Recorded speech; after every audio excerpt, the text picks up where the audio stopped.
Тэгвэл Голомт банк Усны Илж банкаар 2 дахь удаага өргөмжлөгдлөө.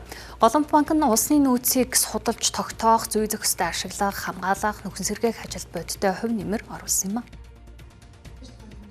Голомт банкаа санхүүжилтээрээ дамжуулан Монгол улсад тогтвортой усны нөөцийн менежментийг бэхжүүлэх зорилт тавин ажилладаг.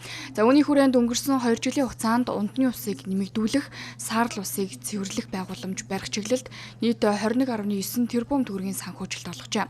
Харин 2026 онд Голомт банк цэнхэр санхүүжилтийг дэмжин усны дэд бүтцийн зээл, саарл усны зээл, тогтвортой усан хангамжийн зээлийн шинэ бүтээгдэхүүнүүдийг гаргаад байна.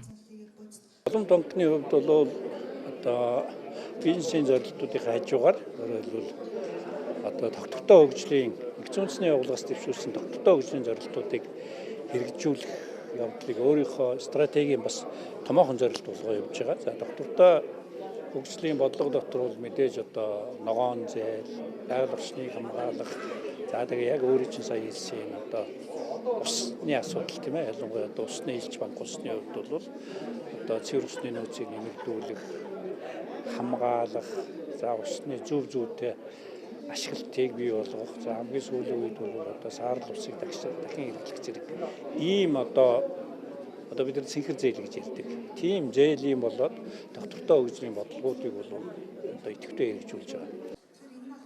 Голомт банк Улаанбаатар хотын гадаргын усны хуримтлалыг нэмэгдүүлэх, бомбтын хөв цөмөрийн төслийг санхүүжүүлж ажиллаж байна.